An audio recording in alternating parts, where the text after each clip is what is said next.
Am I keeping an eye on the fact that Jill's actress from the Resident Evil 1 opening FMV was found? I am.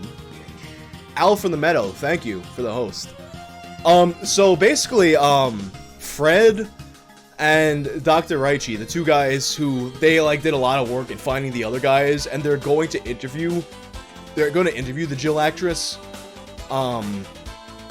They hit me up, see if I have any other questions outside the basic one, and one that I wanted to ask was about, when you finish Resident Evil and Resident Evil Director's Cut, you get stills of the characters. Like, if you do Jill's, you'll get, in the original, you'll get one of her sitting on a bed, and then in Director's Cut, you get one of her, like, in just, like, a regular button-down shirt.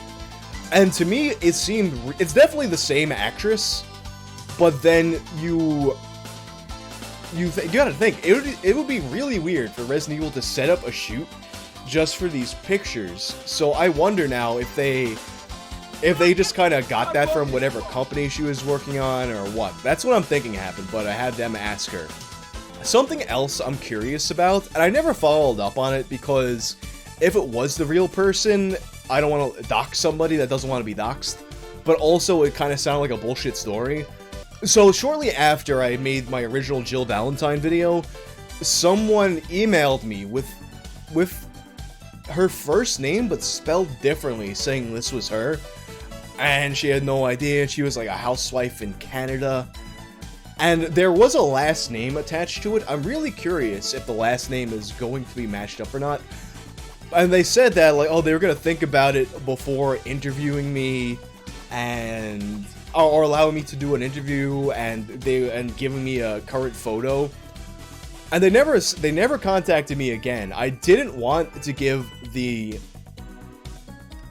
follow up on this lead because if the person didn't want to be found, sometimes when you make the kind of videos I make, you gotta, like, really toe this line of, like, what is and isn't doxing. Like, in the Two Guys One Cup video, I had to kind of draw a line because I found the guy's Facebook and stuff, and there's just, like, some interesting stuff on there, but it's like, I'm not gonna fucking put this guy's, like, personal shit out on YouTube.